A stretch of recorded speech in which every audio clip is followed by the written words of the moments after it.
إن الحمد لله نحمده ونستعينه ونستغفره ونعوذ بالله من شرور أنفسنا ومن سيئات أعمالنا من يهده الله فلا مضل له ومن يضلل فلا هادي له وأشهد أن لا إله إلا الله وحده لا شريك له وأشهد أن محمدا عبده ورسوله صلى الله عليه وعلى آله وصحبه وسلم.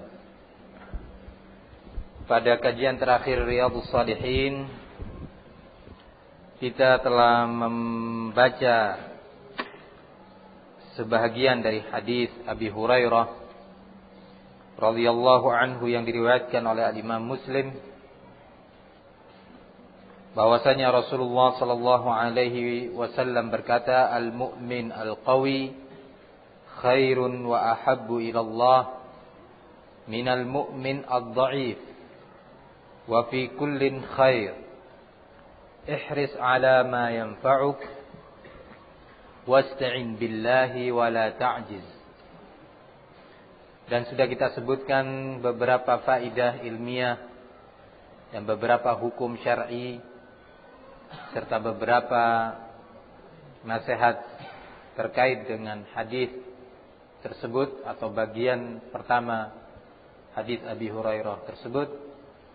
Tersisa bagi kita bagian kedua dari hadis Abi Hurairah ini. Semoga yang lalu yang telah kita kaji, kita dengarkan bersama bisa menambah iman, bisa menambah semangat dan mujahadah kita di dalam beramal dengan Islam, mengakhiri atau menjalani sisa-sisa umur, sisa-sisa hidup yang masih Allah berikan hingga hari ini. Bagian kedua sebenarnya yang lebih terkait dengan bab kita adalah bagian pertama dari hadis ini. Namun juga pada bagian kedua ini masih ada kaitannya dengan babul mujahadah, walaupun lebih mengarah kepada al-iman bil qadar, iman kepada takdir, tetapi di situ ada salah satu sisi dari bagian kedua hadis Abi Hurairah ini yang terkait dengan bab al-mujahadah.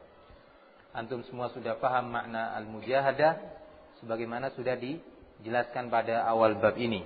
Qala Rasulullah sallallahu alaihi wasallam, wa in asabaka syai'un fala taqul law anni fa'altu kana kadza wa kadza, walakin qul qaddarallahu wa ma syaa'a fa'al, fa inna law taftahu amal syaitan. Rawahu Muslim. Jika menimpa kepadamu, menimpa kepada Anda sebuah musibah, sebuah permasalahan, hendaknya atau janganlah kalian atau Anda berkata, lau anni fa'altu kana kadza wa kadza. Kalau seandainya aku tadi mau berbuat begini, niscaya tidak akan begini. Atau jika seandainya aku tadi melakukan itu, niscaya yang terjadi akan begini. Ucapan seperti ini dilarang secara syar'i. Jika ada musibah menimpa kita, kegagalan dalam upaya yang kita lakukan, ketidakberhasilan dalam suatu permasalahan untuk kita meraihnya, maka dilarang kita untuk mengucapkan, waduh, kalau seandainya tadi saya berbuat begini, niscaya akan begini. Kalau seandainya saya tadi tidak terlambat, niscaya hal ini akan saya dapatkan. Kalau seandainya saya tadi nggak jadi berangkat, mungkin saya selamat. Nah, ucapan-ucapan seperti ini atau yang semisalnya adalah ucapan-ucapan yang sangat bertentangan dengan takdir Allah Subhanahu wa taala atau bertentangan dengan iman kepada takdir. Mengindikasikan bahwa ucapan tersebut pelakunya tidak ridha, tidak rela atau kurang setidaknya keridhaannya terhadap ketentuan Allah Subhanahu wa taala. Maka secara syar'i dilarang seorang berucap seperti itu. Bagaimana ucapan yang syar'i yang semestinya diucapkan oleh seorang mukmin yang beriman kepada ketentuan-ketentuan Allah, qada dan takdir Allah Subhanahu wa taala? Ucapannya adalah qaddarallah wa ma syaa fa'al. Telah Allah takdirkan ini terjadi, telah Allah takdirkan saya gagal, telah Allah takdirkan musibah itu menimpa saya, wa ma syaa fa'al, dan apa yang dikehendaki oleh Allah pasti Allah akan merealisasikannya. Segala sesuatu yang sudah dibawa masyiah Allah, kehendak Allah, pasti Allah Subhanahu wa taala akan mewujudkannya dan melakukannya. Kenapa kata Rasulullah sallallahu alaihi wasallam menyebutkan hikmah di balik larangan beliau bagi seorang muslim untuk mengucapkan seandainya tadi aku begini maka akan begitu. Kalau seandainya aku tadi tidak berangkat maka aku akan selamat.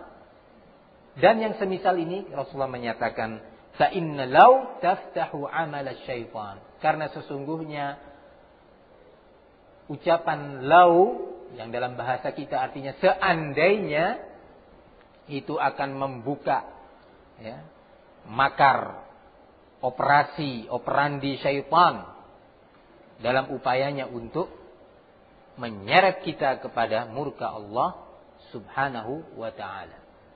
Fa inna law taftah amal syaitan ay wasawisahu.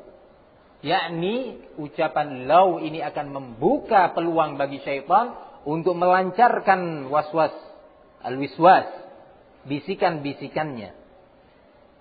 Dengan ucapan qaddarallah wa ma syaa fa'al, hikmahnya adalah hal itu akan menutup pintu syaitan.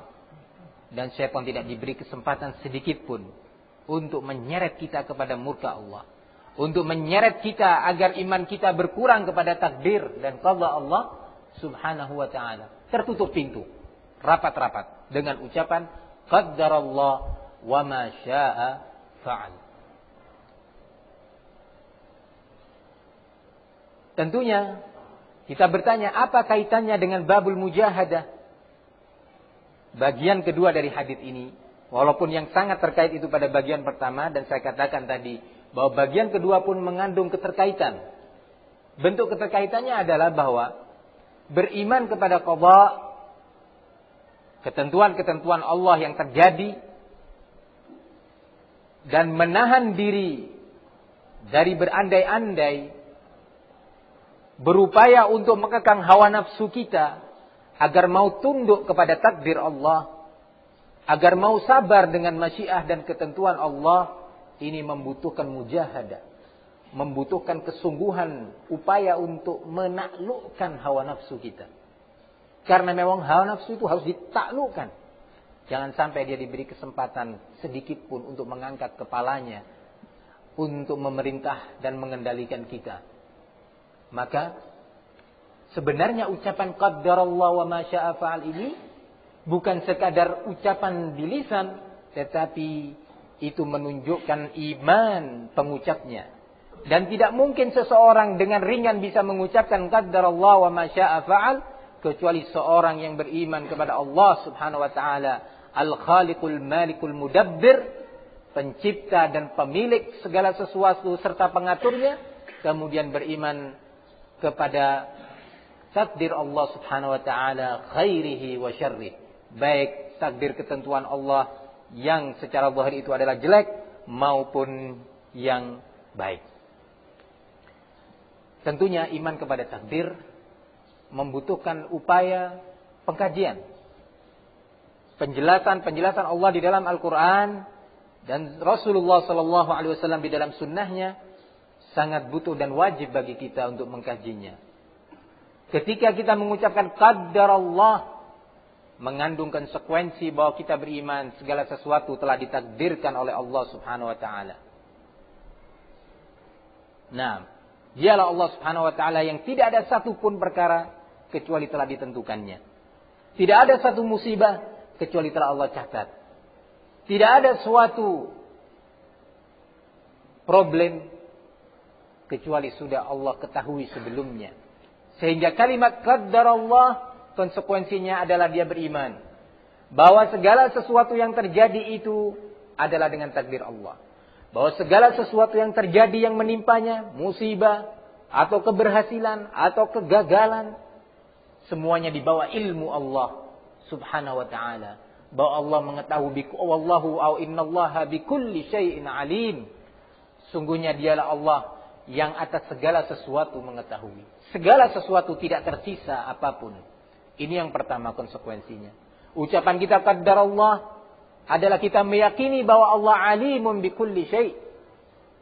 Yang kedua, kita meyakini bahwa segala sesuatu sudah Allah catat sebelum terjadinya. Ketika kita mengucapkan qadarullah, kita ingat inna dzalika fi kitabin min qabli an nabra'aha. Bahwa semua itu terjadi, tercatat di kitabin min qabli an nabra'aha. Tercatat di dalam sebuah kitab, sebuah catatan amal, catatan peristiwa. Min qabli an nabra'aha, sebelum kami menciptakan segala sesuatu itu. Ini konsekuensi kedua, makna ucapan kita qadarullah. Yang kedua atau yang ketiga dari konsekuensi ucapan itu, ucapan qadarullah wa ma syaa fa'al. Anna ma sya'allahu kan wa ma lam yasha' lam yakun. Bahwa segala sesuatu yang sudah dikehendaki oleh Allah pasti terjadi. Dan sebaliknya wa ma lam yasha' lam yakun.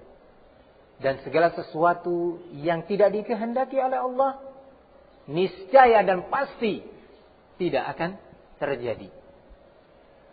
Nah, niscaya tidak akan terjadi. Ini konsekuensi ketiga dari ucapan kita qadarullah wa ma syaa fa'al. Inna kulla syai'in khalaqnahu biqadar. Sesungguhnya segala sesuatu, kulla syai'in, segala sesuatu, yang meliputi segala sesuatu. Yang ini putih, yang itu hitam.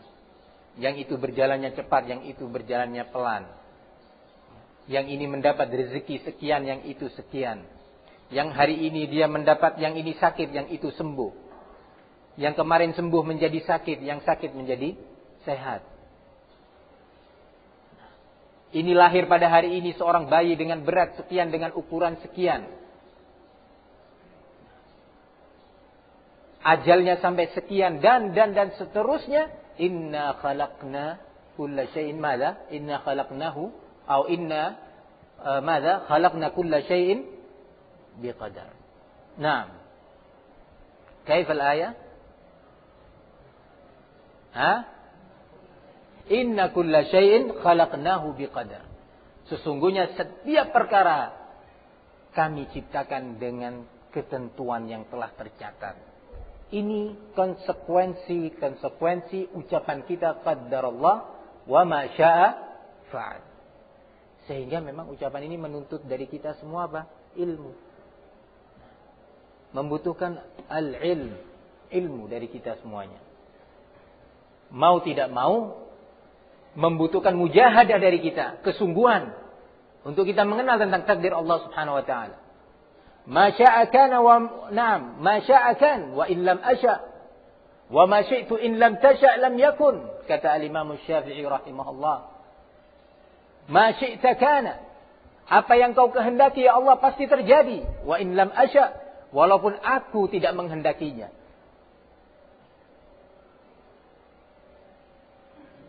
Ini menunjukkan sempurnanya keimanan seseorang kepada takdir Allah Subhanahu wa taala. Wa ma lam tasya lam takun.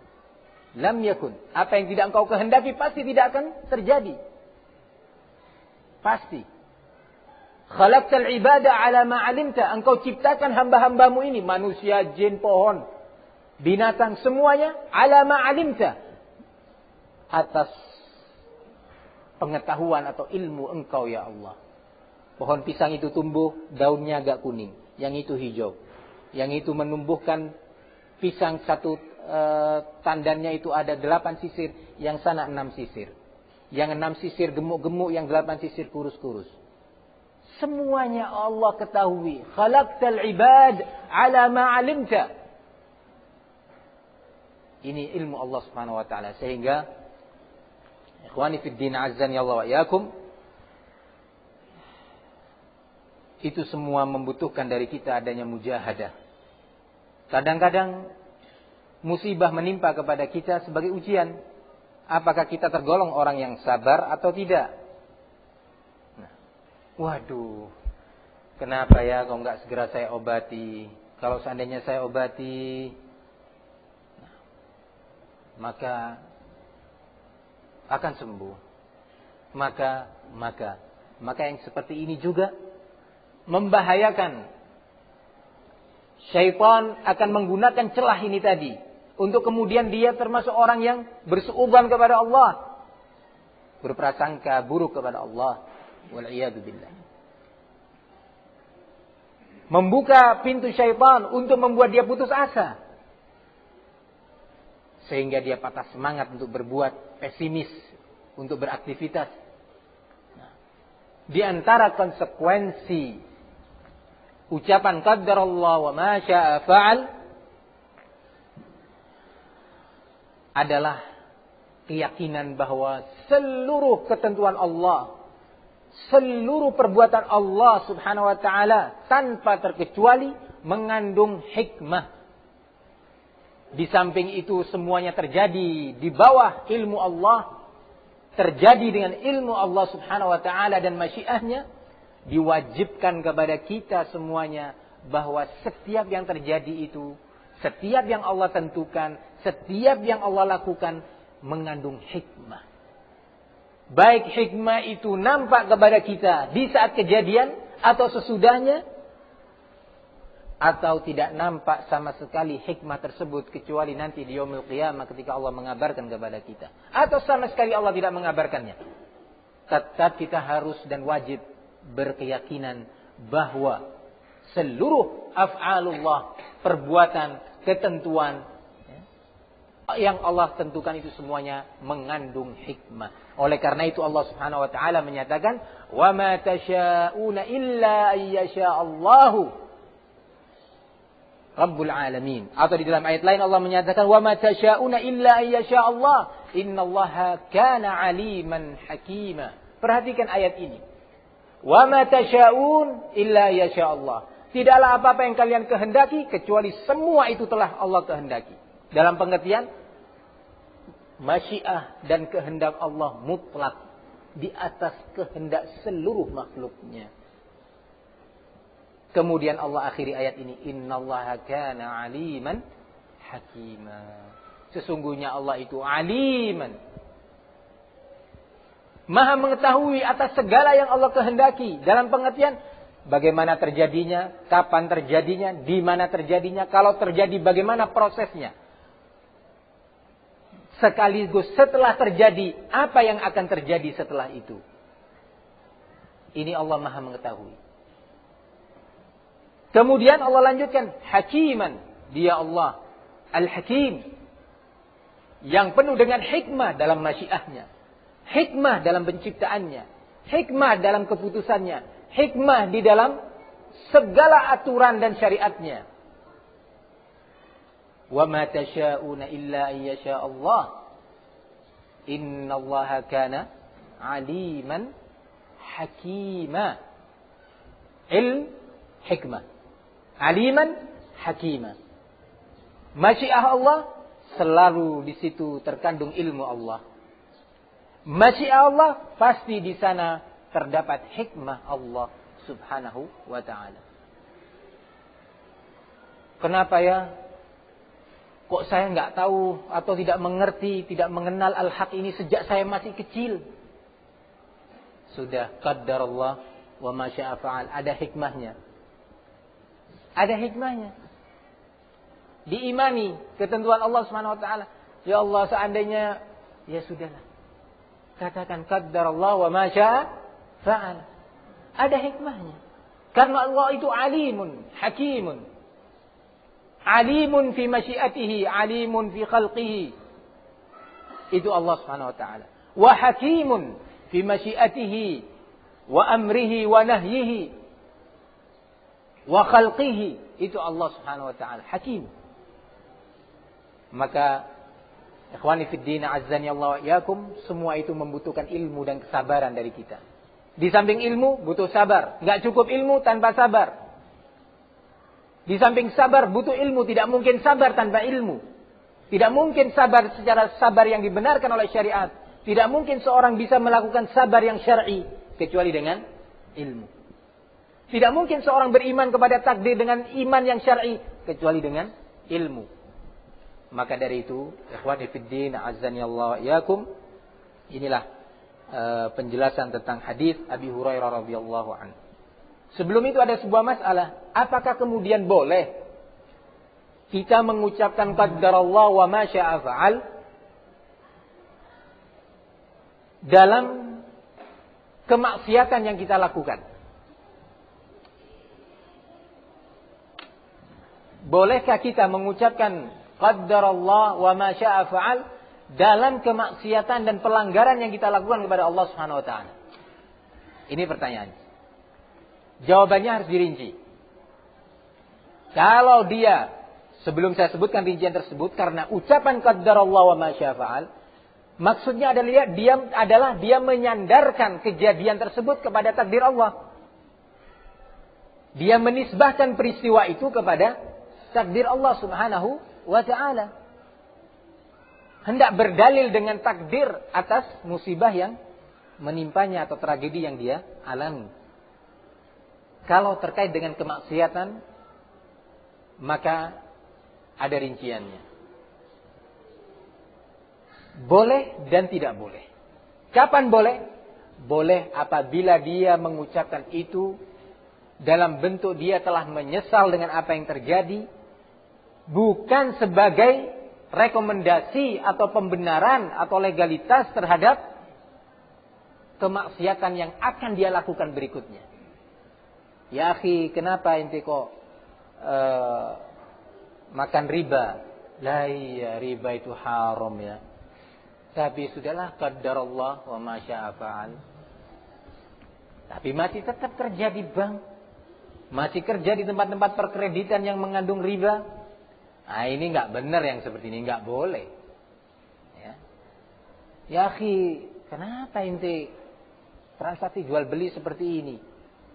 Nah, iya, lawang anak ndak ngerti hukumnya, tapi mau bilang apa ya? Sudah kadung anak pulaan banyak, sudah kadung saya ambil tenaga, sudah kadung saya sewa tempat, lah gimana? Ya sudahlah, qaddarallahu ma syaa fa'al, Allah Maha tahu apa yang ada di hati saya. Hal enggak benar. Ini adalah hujahnya kaum musyrikin. Ketika mereka ditegur oleh para nabi, ditegur oleh para anbiya tentang kesyirikan-kesyirikan yang mereka lakukan. Mereka menyatakan walau asyrakna aw walau syaa Allah ma asyrakna wala abauna.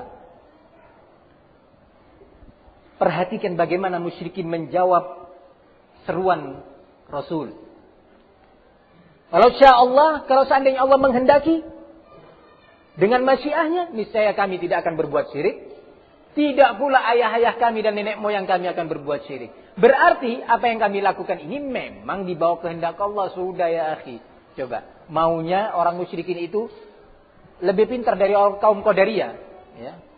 Musyrikin itu lebih pintar dari kaum Qadariyah dalam hal ini. Ya. Kok bisa? Kaum Qadariyah dengan tegas menyatakan semua terjadi tanpa takdir. Makhluk diberi masyiah, diberi kehendak, milih sendiri. Allah tidak tahu apa yang terjadi kecuali setelah terjadi. Tidak tahu bahwa hambanya ini akan berbuat kufur, ini berbuat syirik, ini menentang Allah, ini menentang Rasul, kecuali setelah terjadi, kata kaum Qadariyah. Jadi Allah nggak ikut campur. Allah hanya memerintah kepada takwa. Allah hanya melarang dari kemaksiatan. Nah, kaum Qadariyah nggak ngerti, kalah sama kaum musyrikin. Bahkan kalah sama iblis. Kalah sama iblis. Karena iblis sudah paham bahwa yang menyesatkan dia, yang menyebabkan dia keluar dari jannah, kemaksiatan yang dia lakukan, dan kemaksiatan itu telah ditentukan oleh Allah Subhanahu wa taala. Kaum Qadariyah enggak tahu itu. Harun Nasution dan kawan-kawannya ya, lebih bodoh dari iblis. Benar. Karena iblis tahu. Fabima aghwaytani, dengan sebab engkau telah menyesatkan aku ya Allah, maka aku akan sesatkan mereka juga, Bani Adam, keturunan Adam itu. Langsung dia paham. Iblis mengakui. Nah, begitu juga musyrikin. Lau sya'allah, kalau Allah memang menghendaki, masyrakna, niscaya kami tidak akan berbuat kesyirikan. Berarti kesyirikan kami memang dikehendaki oleh Allah, di bawah masyiah Allah. Wala abauna, tidak pula juga nenek moyang kami. Kebiasaan berdalil dan berhujjah dengan takdir atas kemaksiatan yang dia lakukan dan akan dia lakukan, adalah caranya kaum musyrikin. Dan sama sekali tidak dibenarkan secara syar'i.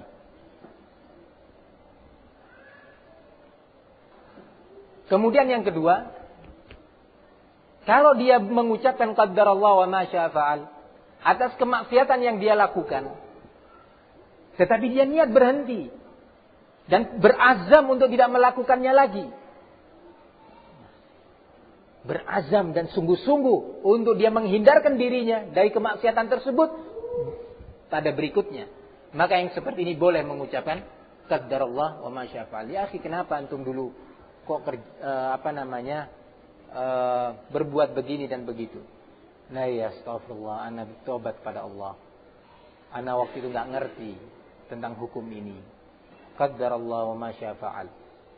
Mudah-mudahan Allah mengampuni saya dan saya berjanji untuk tidak mengulanginya lagi. Ya akhi, kenapa Anda berdusta dulu? Nah yaitu, waktu itu saya mengikuti hawa nafsu.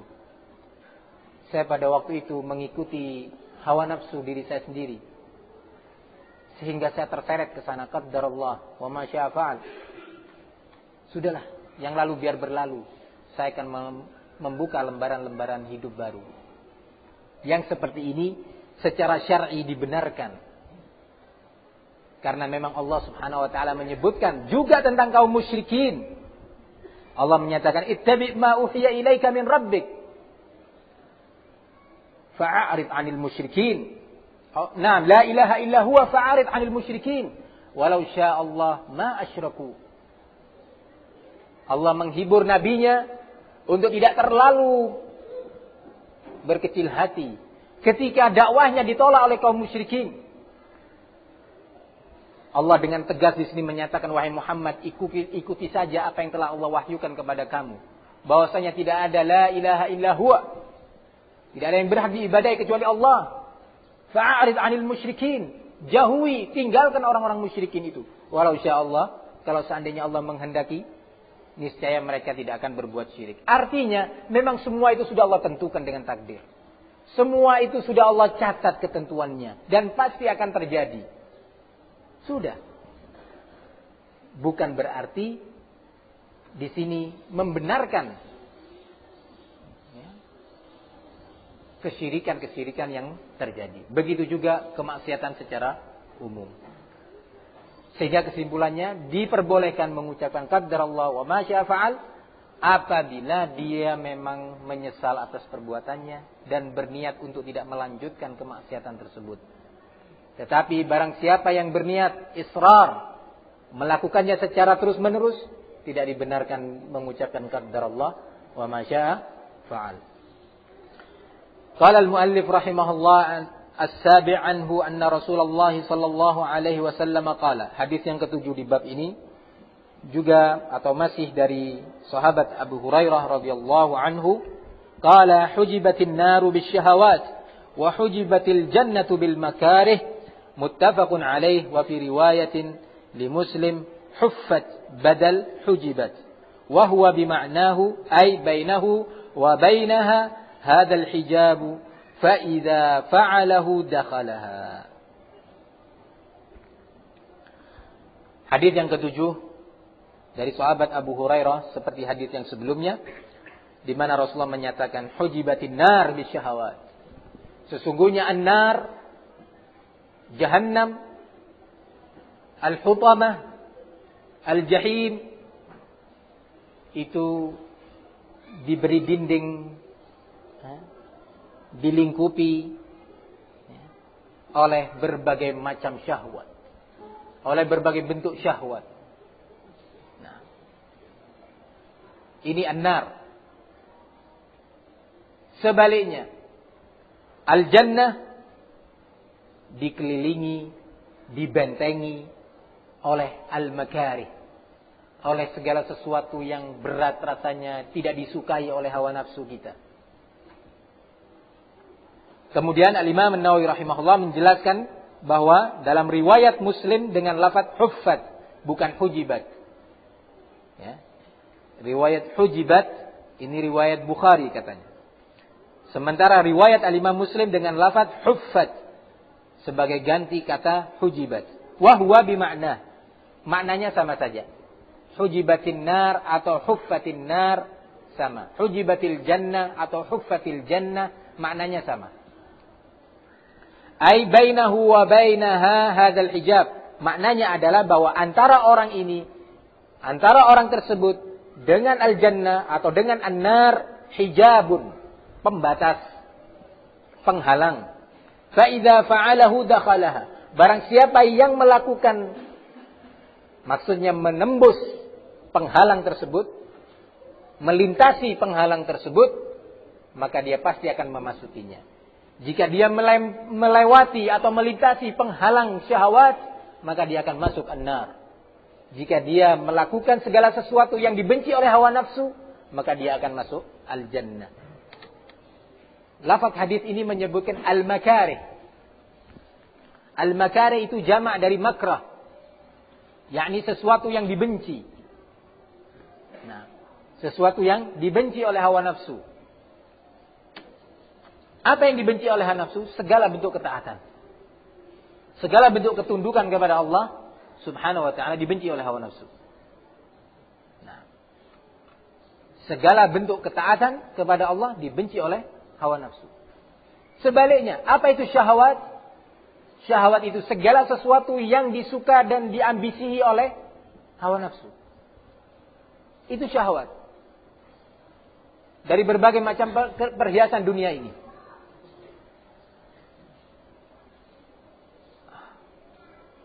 Salat 5 waktu di masjid, syahwat kita menyatakan berat. Nah, enak-enak tidur asar itu suruh bangun. Ya, padahal tadi sudah keliling seharian. Ya, cari dunia. Nah, masih belum puas hawa nafsunya cari dunia. Pingin tidur lagi. Nah, belum puas ini hawa nafsu. Nah, belum puas masih tidur, di waktu taklim juga tidur lagi. Nah, ya, di waktu taklim tidur lagi. Belum puas ngikuti hawa nafsu. Nah, itu hawa nafsu. Nah, waktunya sudah enak-enak tidur, azan. Allah, wah ini muadzin kecepatan ini azannya. Nah, kecepatan azannya. Nah, hawa nafsu mengatakan seperti itu. Nah, ya. Ini syahwat. Enak-enak toko sedang laris-larisnya jam sekian. Suruh sholat ke masjid. Nah, waduh. Berat ini. Nah, berat. Nah. Jual gorengan misalkan. Waduh. Pas maghrib ini, pas zen-zennya ini. Nah, pas tepat-tepatnya waktu ini. Maghrib ini. Nah, ada taklim. Waduh. Repot ini. Nah, hawa nafsu menyatakan terus saja. Nah, nggak apa-apa, jangan terlalu streng dalam beragama, kata hawa nafsu. Terus begitu. Ini syahwat. Ta'lim, lagi ta'lim, ta'lim lagi. Hawa nafsu. Nah, kapan saya duduk dengan keluarga? Kapan saya duduk dengan anak-anak? Bersenggak gurau. Kapan? Nah, itu hawa nafsu. Nah, tetapi sebaliknya, syahwat Nah, syahwat sangat luar biasa. Berbagai macam bentuk syahwat. Kadang-kadang berbentuk dunia, harta. Karena dunia itu ambisinya, dia rela mendustai saudaranya. Dia rela untuk menipu saudaranya. Karena dunia. Karena dunia juga. Dia rela untuk merendahkan dirinya. Ya. Merendahkan dirinya. Karena digaji oleh bos sebulan 1,5 juta. Diminta datang jam 6, tepat jam 6 datang. Jam 5 subuh sudah berangkat. Buat kopi, Masya Allah, mandi. Jam 6 kurang seperempat sudah motor sudah dipanasi. Karena sudah motornya Honda, harus dipanasi. Ya. Panasi dulu. Nah, begitu jam 6 kurang 10 berangkat. Rapi, dengan sakinah. Berangkat dengan tenang. Ya. Dengan penuh ketenangan dia berangkat. Rapi, bajunya pakai minyak wangi. Datang. Kenapa? Karena bos minta jam 6 harus datang. Tetapi Allah subhanahu wa ta'ala. Alladzi lahu mulku samawati wal ard. Walillahi khazainus samawati wal ard. Dialah Allah yang memiliki perbendaharaan langit dan bumi. Segalanya. Memanggil dia. Hayya ala salah. Hayya ala falah. Sebentar. Atasan saya sedang manggil. Subhanallah. Atasan kamu kalau dicabut sama Allah nyawanya selesai. Berapa banyak orang mati mendadak. Walaupun dia orang kuat. Walaupun disegani oleh orang. Walaupun punya pengikut yang banyak. Dipanggil oleh Rabbul Alamin. Alladhi huwa hayyun la yamut. Allah. Al-Hayyul Qayyum. Memanggil dia. Santai dia. Tidak peduli. Begitu juga dunia, berbagai macam bentuk syahwat. Nah, fulan, kenapa antum masih bekerja di bank? Iya, sebenarnya saya mau tobat sebenarnya. Tapi saya masih waktu setahun untuk mengumpulkan modal. Ya. Supaya nanti, gimana anak istri saya, Pak? Nah, setahun aja. Saya mau, Masya Allah. Kayak nyawa itu ada di tangan dia, ada setelannya di komputer. Ada filenya. Nah, kalau CD-nya yang ini rusak, ambil CD yang lain. Allahu Akbar. Tidak takut dia kepada Allah Subhanahu wa ta'ala. Masih mau mengumpulkan modal. Subhanallah, tidak takut kepada fitnah dan ujian. Kalau Allah beri ujian dia, ya kalau ujiannya musibah, kena penyakit stroke bisa sadar. Atau kena kencing manis, akhirnya dia menangis. Lah kalau ujiannya lebih dari itu, yang lebih berbahaya dan lebih sulit dideteksi. Allah ulur dia. Sanastadrijuhum, kata Allah. Akan aku ulur dia. Nah, dibiarkan sama Allah. Ayo terus. Mau lagi? Tetap? Oh, silahkan. Nah, mau ngumpulkan modal? Iya, ini terus. Nah, sampai tanpa terasa akhirnya hatta idza jaa ahadumul maut qala rabbirji'un. Ya Allah, kembalikan aku ya Allah sebentar ya Allah. Nah, sebentar ya Allah, modalnya kurang sedikit lagi. Nah, Allahu Akbar. Membutuhkan kesabaran ya akhi. Dunia ini membutuhkan kesabaran dalam menghadapinya. Begitu juga ketaatan ini membutuhkan kesabaran di dalam menghadapinya. Hawa nafsu kita menentang kesabaran itu. Menentang ketaatan tersebut. Nah, Allahu Akbar. Maka memang itulah dunia yang akan berakhir. Pasti berakhir dia. Pasti dia berakhir. Nah, tetapi akhirat tidak akan berakhir. Akhirat tidak akan pernah berhenti. Yang ada adalah ma baina rabihin wa khasir. Antara seorang yang rabih, yang berhasil mendapatkan ribah, keuntungan, atau dia sebagai orang yang khasir, orang yang merugi di akhirat, merugi di dunia labas. Nah, pailit dia di dunia gulung tikar, jangankan gulung tikar, gulung babut hatta. Nah, tidak ada masalah. Tapi kalau di akhirat, gulung tikar di hadapan Allah Subhanahu wa ta'ala, dia merugi selama-lamanya. Wal'iyadu billah. Abadal abidin. Maka dari itu ya ibadallah, hendaknya kita sadar bahwa Rasulullah sudah menyebutkan hujibatin nar atau huffatin nar bisyahawat wa huffatil jannah bil makar. Talabul ilmi, menuntut ilmu butuh kesabaran. Butuh kesabaran. Dari kita semuanya. Butuh kesabaran. Banyak konsekuensinya. Kita harus berpisah dengan keluarga. Kita kadang-kadang harus meninggalkan pekerjaan kita. Ya. Tetapi kita punya Allah yang tidak akan pernah meninggalkan kita. Kita punya Allah Al-Ghani, yang maha tidak butuh, yang maha kaya, yang maha mampu. Allah subhanahu wa ta'ala. Maka dari itu, jangan sampai kita terlupakan. Kita menjadi lupa. Hati-hati. Apa ya fulan? Sekarang antum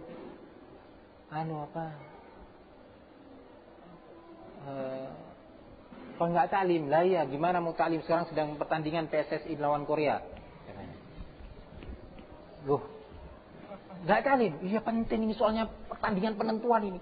Nah, menang enggak PSSI? Kalau menang draw saja katanya masuk ke tempat final.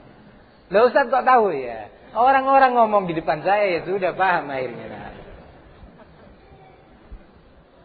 Nah, akhirnya dia meninggalkan masjid, meninggalkan azan, meninggalkan sholat, meninggalkan ta'lim, gara-gara itu. Itu syahwat. Syahwat itu. Nah, syahwat itu. Kenapa ya fulan, antum kok jarang kelihatan sholat berjamaah? Lah iya, ana bekerja di sana. Di mana? Di kampus sana. Allahu Akbar. Nah, gimana antum perasaan? Ya iya, fitnahnya luar biasa besar ya, tapi Allahu Akbar. Kita pertaruhkan kalbu kita. Kita pertaruhkan iman kita. Kita merasa rugi kalau kita menjual suatu benda yang mestinya untung 50.000 jadi untung 10.000. Aduh rugi. Capek saya harus pulang ke Jakarta, harus gini, harus gitu. Cuma 10.000 untungnya. Dia enggak merasa rugi kalau imannya berkurang. Dia enggak merasa kehilangan kalau imannya dicuri oleh syaitan. Santai saja dia. Santai dia. Allahu Akbar. Ini suatu kerugian. Wal asri innal insana lafi khusr. Demi waktu, sesungguhnya manusia itu dalam kerugian. Ikhwani fid din, azani Allah wa iyyakum. Maka kalau kita tahu bahwa al-jannah itu huffat bil makarih, bahwa jannah itu dikelilingi dan diselimuti oleh berbagai macam bentuk permasalahan yang dibenci oleh hawa nafsu ini, ketahui ketika hawa nafsu kita benci sesuatu, hawa nafsu ya, bukan iman kita, hawa nafsu kita benci sesuatu, langsung patahkan hawa nafsu itu, kerjakan sesuatu yang dibenci oleh hawa nafsu itu tadi. Cepat dipatahkan, kalau enggak dia akan semakin kuat. Kalau tidak, dia akan semakin menjadi. Cepat dipatahkan. Hawa nafsu kita kadang-kadang menyeret kita untuk meremehkan ilmu. Hawa nafsu kita menyeret kita untuk meremehkan saudara kita. Cepat patahkan hawa nafsu itu. Hawa nafsu kita kadang-kadang menyeret kita untuk sombong terhadap saudara kita. Merasa lebih, merasa memiliki kemampuan, merasa. Cepat patahkan, kalau enggak dia akan diseret oleh hawa nafsu. Dan dia akan sampai pada kehancuran. Oleh karena itu, ikhwani fid din, azani Allah wa iyyakum, kita banyak-banyak memohon kepada Allah. Di samping kita tentunya saling memberi wasiat, saling menasihati. Hati-hati. Sudah capek kita kerja di dunia, ya dapatnya paling sehari 20.000, sebulan 600.000. Nah, capek kita kerja, mulai pagi keluar, subuh sudah keluar. Nah, tidak dapat apa-apa. Ya itu sudah yang dia dapatkan. Nah, kemudian mau meninggalkan masjid, mau meninggalkan sholat berjamaah, mau meninggalkan ilmu, meninggalkan zikir wa qiraatul Quran, meninggalkan istighfar, meninggalkan murajaah dengan ilmu. Allahu Akbar. Ilmu yang kita dapatkan ini membutuhkan penjagaan. Jangan sampai hilang. Ya, jangan sampai hilang. Jangan sampai hilang. Dijaga ilmu tersebut. Satu permasalahan dalam perkara ilmu din ini menambah iman kita. Nah, menambah iman kita. Dulu saya belajar, atau antum mungkin semua masih SD, belajar kan 3 pangkat 3 berapa? 9, keliru kan? Nah, 3 pangkat 3. Cepat. Aduh, telat. 27. Nah, 3 kali 3 9, kali 3 27. Nah, tapi tidak ada masalah, antum lupa itu insyaallah iman enggak berkurang.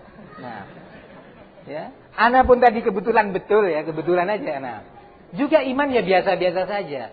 Tapi kalau ilmu din, ilmu syariah, hilang, turun ilmu kita, turun iman kita. Karena ilmu dengan iman itu selalu bergandeng. Bagaikan air dan kayu. Jika air turun, kayu itu turun. Jika air itu naik, maka kayu itu naik. Begitu. Barakallahu fikum. Kecuali kayunya sudah kebal air dan tidak butuh air. Akhirnya dia karena berat, ya, bijinya sudah melebihi biji air, maka dia akan tenggelam. Hah? Betul? Iya, katanya begitu. Nah, itu bagi orang yang sombong terhadap ilmu, sudah nggak butuh, dia tenggelam akhirnya. Ilmu terus naik. Nah, jadi hakadha. Barakallahu fikum. Ya ikhwan, barakallahu fikum. Kita banyak doa kepada Allah. Allahumma jannibnal fitan, Allahumma jannibnal fitan. Ya Allah, jauhkan dari kami berbagai fitnah ini. Ma zahara minha wa ma batan. Baik fitnah yang nampak di depan mata kita, kita bisa membacanya ini adalah fitnah. Atau fitnah yang tidak nampak, yang menyeret kita pelan-pelan. Hadza ma aqul. Semoga apa yang kita pelajari ini menambah iman dan melahirkan amalan dan taqarrub kepada Allah Subhanahu wa taala. Dan semoga Allah Subhanahu wa taala selalu mengampuni kita dan dzurriyyah kita, keturunan kita nanti. Amin ya rabbal alamin. Wa sallallahu wasallam wa barak ala nabiyyina Muhammad wa ala alihi wa sahbihi wasallam. Walhamdulillahirabbil alamin.